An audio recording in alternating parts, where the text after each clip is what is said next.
د سپوږمۍ تر کلي.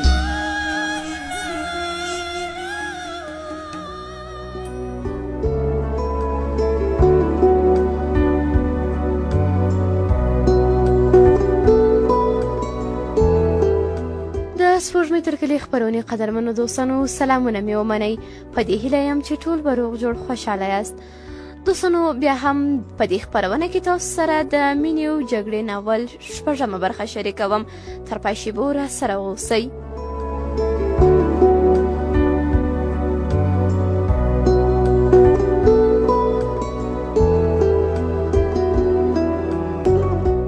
د واڼه ښارګوټي په اډه کې موټر نه ول.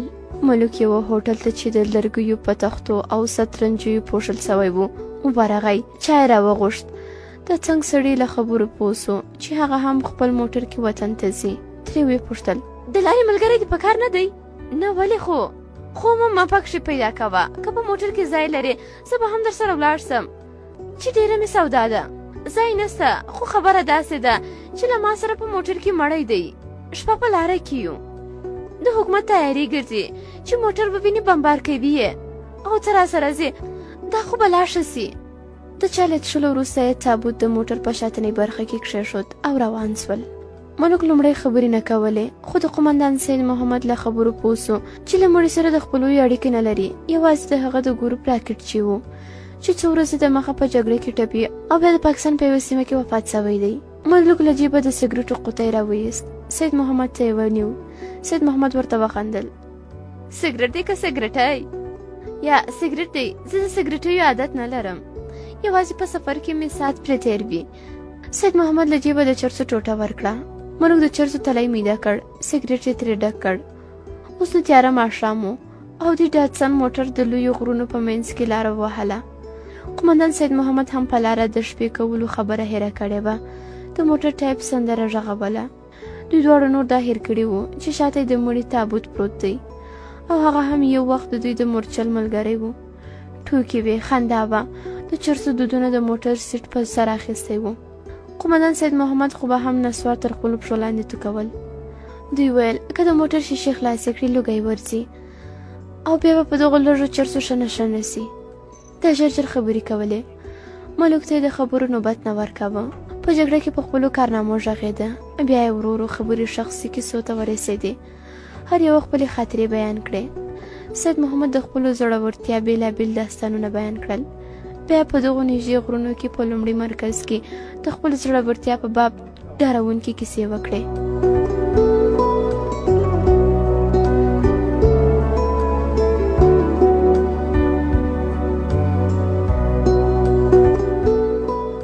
څه مو ونه لیدل. په اول کې زموږ مرکز د دغه غره په ډډه کې په یوه پخوانۍ زړه کلا کې و. په هغه وخت کې زه اوس غوندې قمندان نه وم. د شپې مې پیره کوله. نیمه شپه وه. توره تیاره وه. یو تور وزګوری راغی. خدای څه ډېر ترې وډارېدم. یو ځل خو مې زړه و چې ډزې پرې وکړم. ښه نو بیا؟ بس خو ورمنډې مې کړې. وزګوری مې په غېږ کې راواخیست او شاته مې واچوه. د مرکز په لورې ور روان سوم. په لاره ښه خوشحاله وم. سبا څه به یې حلال کړم. آفرین، بیا مو حلال کړ؟ تا صبر دومره اسانه یې مه بوله. په دې وخت کې ګورم د وزګړي پښې په ځمکه څښېږي. ګبڼۍ واخیستم چې شاته یې مو کتل وزګړی نه و. یوه لویه توره بلا وه. وای! بس نو په هغه ساعت مې خوشې کړ او په منډه د یوې ډبرې شاته پټ سوم. که ګورم چې یوه توره بلا د یو جګ سپېدار غوندې زما په لوري را روانه ده. توبه مې دې وي خدایه. کلاشینکوف ته مې مرمۍ تېره کړه او په ضربه مې ودراوه. بلا زما په خوا را روانه وه. له تا یې څه پټه کم. د شا په خوا مې را چاریال کړل. زبون مې وهل سوی و. نور مې په پښو کې د تللو توان نه و. د یوې بلې ډبرې تر شا پټ سوم. خو بلا سوکه سوکه زما په لوري را روانه وه. کله به وړه سوه، کله غټه. توره شپه وه. نور انډیوالان ټول ویده وو. له ځانه سره مې وویل چې ترې خلاصېدی خو نه سم. نو کلاشینکوف مې په ضربه کړ. آفرین د نرسو. بس کلاشینکوف مې په ضربه کړ. د بلا له خولې داسې چیغه ووته چې په ټول ژوند مې داسې غږ نه دی اورېدلی. بلا نوره هم ورپسې اوږده سوه. یوې بلې خواته تاو راتاو سوه. په دې وخت کې ملک د موټر د شا شیشې ته وکتل. چیغې له خولې ووته. سید محمد په وارخطایي پوښتنه وکړه، څه خبره ده لکه چې وډارې سوې؟ ملک د شا شیشې ته وکتل، ویې ویل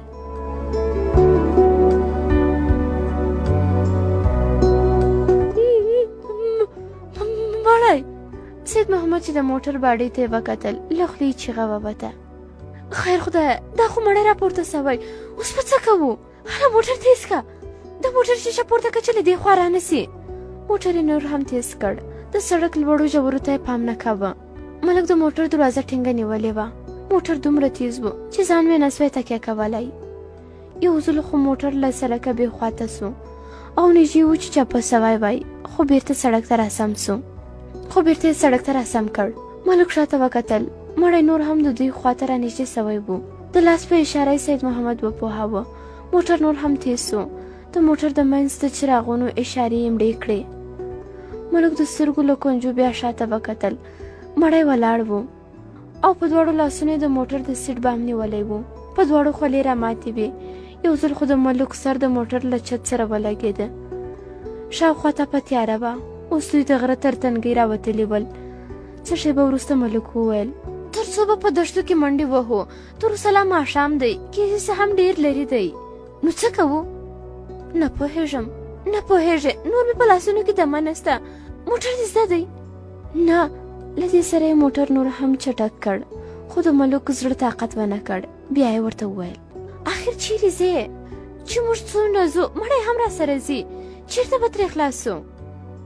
سید محمد ورته وویل، اخر به انشاءالله موټر یو ځای چپه سي او که خدای کول دواړه به پکښې مړه سو. له دې سره یې موټر ته بیا اکسلیټر ورکړ. موټر داسې و لکه چې په هوا کې ګرځي. ملک چیغې وهلې، ما ته څه کوې؟ ځان دې له غاړې دې که ځه، اوس به موټر ګړنګ ته واچوې. څه وکړم؟ آخر څه لاره لرو؟ بیا یې سوړه سویلی ویست. هی څه بې ځایه مړ سوم. څو شېبې غلی و. بیا یې په ډک ستوني وویل، بې عقل یم، خر یم، په شپه کې څوک مړی به یو ځای نه بل ځای ته وړي. د موټر د سیټ بام په هیبتناک آواز ودرېد.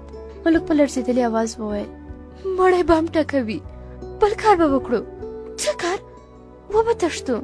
سید محمد ترڅنګ ورته وکتل. د خدای ساده، ځان په دغو خبرو خوشحالوه.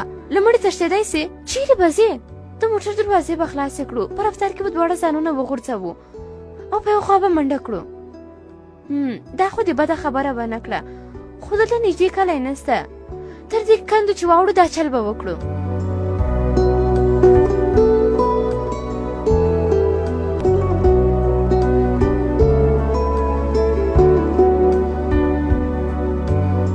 د موټر د سیټ بام هماغسې په درزا و چې له کندو تېر سول. دواړه په یو وار له موټره ټوپ کړل. شاته یې ونه کتل. د شمال په لور یې منډه کړه. سید محمد شاته وکتل. له خولې یې چیغه ووته. هغه لیدله چې مړی کفن په سر په دوی پسې منډې وهي. د سید محمد له پښې یوه څپلۍ لوېدلې وه، بله د خپله وغورځوله. دوی نور شاته ونه کتل. کله به ولوېدل، بېرته به راپورته سول. په کلي کې د سپو غپا د دوی لپاره لوی زیری و. چې کلي ته نږدې سول، په زوره یې چیغې کړې، مسلمانانو د خدای پار دی. خو د کلي له خوا کوم ځواب نه اورېدل کېده. دوی هماغسې په منډو ول او چیغې وهلې. د کلي منځ ته ورسېدل. له شاوخوا کورونو سپو ورته وغپل. کلیوال راووتل. یوې او بلې خوا ته یې چیغې سوې. د یوې کلا له برج نه خو چا ډزې هم وکړې. سید محمد د خلکو منځ ته ورمنډه کړه. مړی دی. د کلي خلک پرې راټول سول، خو د ده له خولې نافهمه خبرې ووتې چې څوک نه ورباندې پوهېدل. په دې وخت کې ملک هم راورسېد. خلک په هغه ورټول سول. په وارخطایي یې ورڅخه پوښتنې پیل کړې. څه خبره ده؟ له کومه راغلی؟ کلیوالو پرله پسې پوښتنې کولې. تاسې څوک یاست؟ چیرې ځئ؟ خو په ځواب کې یوازې مړ اورېدل کېده چې هېڅوک هم نه پوهېدل. د ملک هم زبون وهل سوی و. تر خوله یې غږ نه ووت. یوازې شاته اشاره کوله. له هغې خوا مړي منډې رابهلې، خو اوس یې کفن نه و اغوستی. یو کلیوال ځوان پرې ډزونه وکړل. مړی په ځمکه ولوېد. خلک ورغلل. له نورو کورونو هم څراغونه راووتل. نږدې ټول کلیوال راوتلي وو. ټول د مړي په خوا راورغلل. هغه د کلي میخ کې په وچه ویاله کې پروت و. معلومه سوه چې په کیڼه پښه لګېدلی دی. څو کس را واخیست او جومات ته یې یووړ. سید محمد او ملک جومات ته نه تلل. سید محمد د شا په خوا زورونه وهل. نه نه هغه مړی دی. یو کلیوال په غوسه ورته وویل ورسه مړی نه دی، هسې ماسې په پښه لګېدلی دی، مړی دی زه. خو خلکو په زوره د جومات په خوا ټېله کړل. دواړه د جومات د دروازې تر څنګ پرېوتل. یو د زخمي پښه تړله، زخمي زګیروی کاوه. دوی دواړو په ډار ډار ورته کتل. ملک او سید محمد یو بل ته کتل او په کتلو کتلو کې دواړو د یو بل ته د تیر شوي وضاحت وغوښت. نه پوهېدل چې څه پېښ شوي دي. سید محمد زړه نازړه د زخمي خوا ته ورنږدې سو. له لرې یې پرې غږ وکړ زوی خان یې؟ چا ځواب ورنه کړ. سید محمد بیا وویل زوی مړیه ته خو مړ وې. زخمي په غوسه وویل پلار به دې مړ وي، مړی په موټر کې پروت دی. سپین ږیري زخمي ته مخ ور واړاوه. نه ته له دوی سره نه وې؟ ولې نه وم، دوی په موټر کې وم. ملک ورته وویل دا ته څه ګډې وډې وایې، کله له موږ سره وې؟ ما په هغه بل کلي کې تاسې ته لاس درکړ خو تاسې موټر ونه دراوه. د هغه پټلم خواته تاسې موټر سوکه کړ، ما هم د موټر منځ ته در ټوپ کړل. سید محمد وویل په موټر کې مړی و، زه هم د مړي خواته کښېناستم. ښه نو بیا چې تاسې موټر تیز کړ زه هم وډار سوم چې ونه لوېږم، چې هر څومره مې تاسې ته چیغې وهلې او موټر مې ودربوه تاسې به لا موټر تیز که. چې موږ موټر ودراوه او دې خواته م را منډې کړې، تا ولې منډې راپسې وهلې؟ نو تاسې ولې منډې وهلې؟ موږ له تا منډې وهلې، موږ ویل مړی را ژوندی سوی دی. زخمي وخندل ما ویل تاسې کوم څه لیدلي دي؟ ما هم له همدې ویرې منډې وهلې. ټولو وخندل.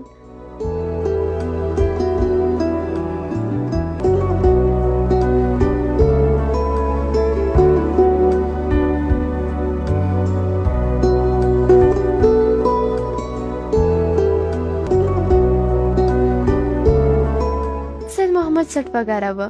په جومات کې یې په سترنجیو ځان بوخت کړ. د ځان سره وبنګېده. ملک لږ په غوسه ورته وویل نو تا څه بلا غوښته چې له موږ سره په موټر کې سپرېدې؟ زه د خپل خور کره تللی وم، بس ما ویل چې خپل کلي ته به ځان ورسوم. سپین ږیري په ډاډېنه ورته وویل خیر دی، بلا و برکت یې نه و. د ډوډۍ له لوښو سره د چای پتنوسونه هم یو ځای راوړل سول او دوی غلي د ډوډۍ په خوړلو لګیا سول. د ملک د ماما کلی د غره په لمنه کې و. دوی په اټکل تر دې ځایه را رسېدلي وو. په نیم کور کې د سپي غپا اورېدل کېده.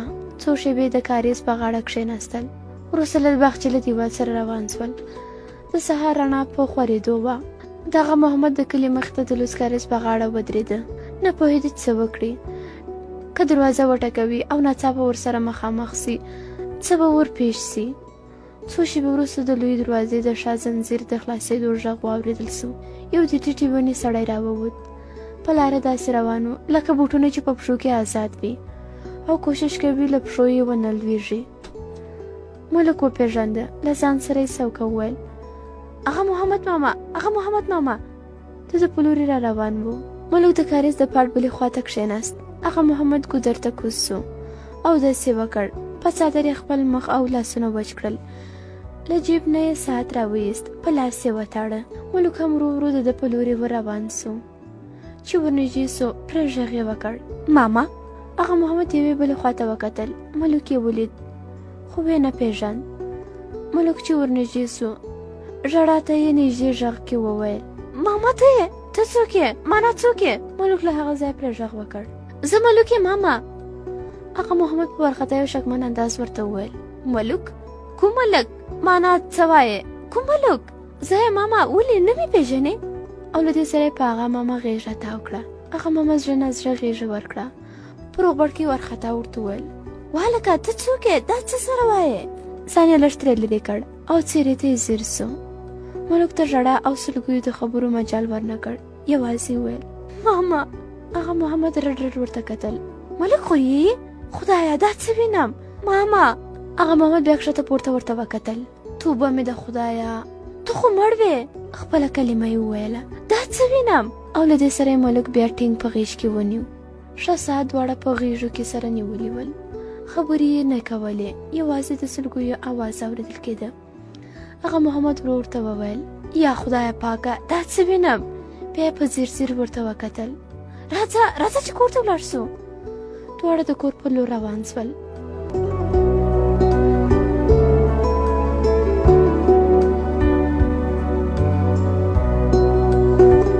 میرمن یې په دالان کې د چای په تیارولو بوخته وه چې له هغه محمد سره یې بل سړی ولید. د تناره په غاړه کښېناسته، مخ یې پټ کړ. په نیمکش پلو یې د دوی خواته ور وکتل. حیرانه وه چې خاوند یې ولې ونه ټوخېده، هسې نه چې کوم خپلوان یې وي. دا په دې سوچونه کې وه چې هغه محمد پرې غږ وکړ: ښځې، زهرې مې در باندې. خو ناڅاپه یې خپله خبره پرې کړه. په خپل ذهن کې په مناسبه خبره پسې وګرځېد، هسې نه چې د ملک ژوندیتوب او راتلو یو له یوه غږ ورباندې بل ډول تاثیر وکړي. خپله خبره یې داسې پسې تکمیله کړه: راځه کوټې ته، ته راځه چې له یوې نوې خوشحالۍ دې خبره کړم. مېرمن یې هماغسې د تناره په غاړه ناسته وه، په دوی پسې راغله. د دالان په وره کې ودرېده. هغه محمد په بیړه بیرته راووت او په ارامه لهجه یې وویل: ښځې، چې ناورې هغه به واورې. څه خبره ده؟ ملک خو یې ژوندی دی. دا څه وایې؟ راځه ویې ګوره. مېرمن یې هېڅ ونه ویل، ځای په ځای کښېنستله. هغه محمد منت پرې وکړ: جګه سه، ولې دې بیا نه ووتې؟ وایي سړیه، څه بلا ووهلې؟ جګه سه، ګوا مانا ورته پوښتنه ورسره وکړه. ښځې په ناباوري وویل: رښتیا وایې؟ دا ملک دی؟ نو څه غلطه هم خو دې نه؟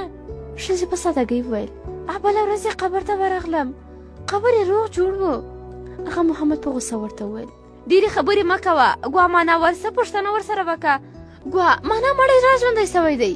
چې په کوټه ورننوت، په موسکا یې ملک ته وویل: هېڅوک نه مني چې ګوا مانا ته دې ژوندی یې. مامۍ دې هم حقه حیرانه سوه. مېرمن یې راغله، له ملک سره یې روغبړ وکړ. په لرې شیبه کې د شیدو چای او په پلاستیکي غاب کې کوچ راوړل سول، خو ملک ونه خوړل. یوازې یوه پیاله خوږ چای سور کړ. ملک له خوبه راپاڅېدلی و. لوڅ سر په خپل ځای کښېناست.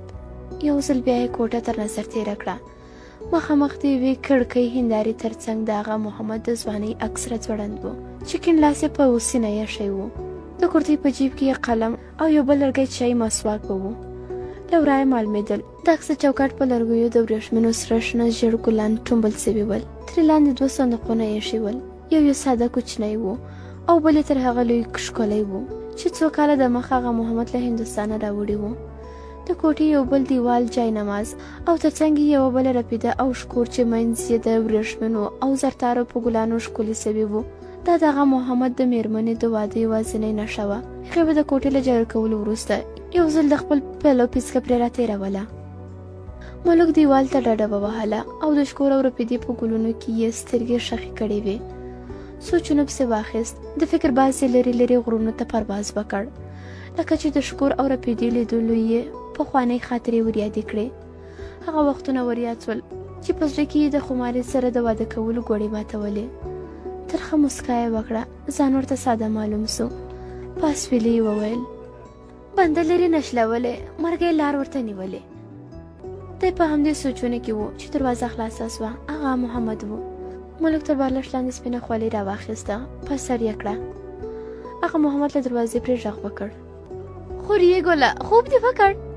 هو، داسې ویده وم چې په دنیا هم نه وم خبر. ښه سو چې راویښ سوې. ګوا مانا ډوډۍ تیاره ده، زموږ زړه نه کېده چې راویښ دې کړو. په لږ وخت کې ډوډۍ راغله او ټوله ډوډۍ په خوړلو لګیا سول. هغه محمد به ملک ته په ځیر ځیر وکتل، بیا به یې سر وښوراوه لکه چې اوس یې هم باور نه وي چې ملک دې ژوندی وي.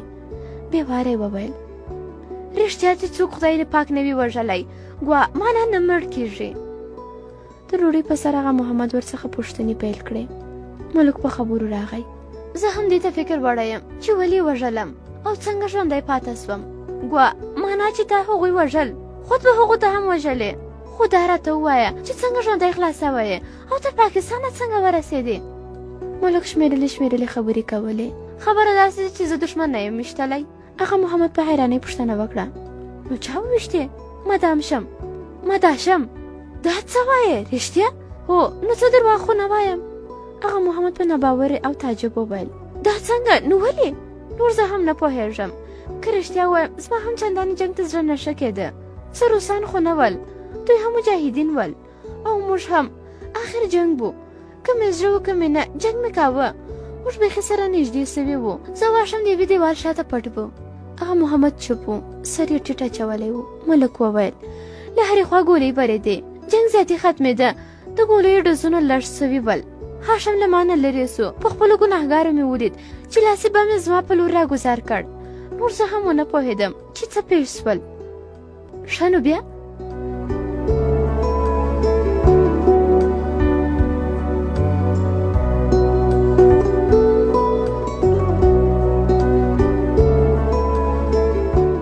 چې په هوش راغلم په موټر کې وم ټول وجود مې په وینو ککړ و موټر د غرو په منځ کې روان و له خولې مې چیغه ووتله یو چا مې په سر لاس کښېښود چې سترګې مې ور واړولې د جان محمد زوی محمد خان و راته یې وویل ارام وکړه ښوره مه چې وینې دې ضایع کېږي د شفاخانې پورې لږ ځای پاته و موږ ویل چې هغه هم له هغه جنګه وروسته بیا چا ونه لیده ښه کیسه کوه په شفاخانه کې محمد خان ټوله کیسه راته وکړه هغه هم هاشم لیدلی و چې بیا مې زما خواته راګوزار کړی و چې نور مجاهدین راتللي ول د زه له هغه کلي په ډرسن کې پاکستان ته ورسولم هغه محمد په ښه نصیحت سره وویل ګوره هلکه د محمد خان خبرې مه منه هاشم به ولې داسې کار کوي چې ګوا ما نه خپل ملګری په خپله مړ کړي محمد خان په خپله له هاشم سره جنجال لري نه نه ماما هاشم ما په خپلو سترګو ولید چې به مې زما په لوري راګوزار کړ هغه محمد په ناباوري وویل عجبه ده ته وا هاشم به ولې دا کار کړی وي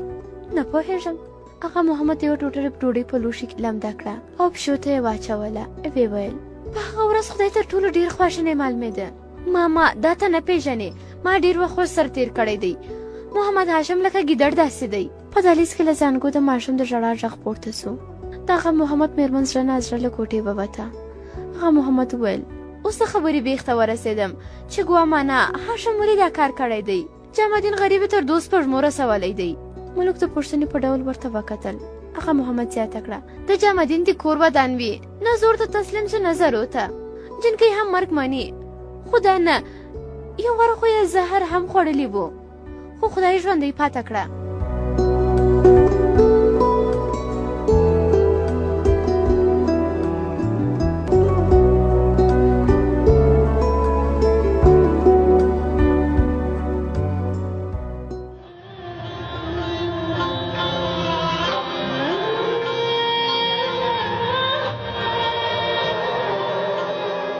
د سپوږمۍ تر کلي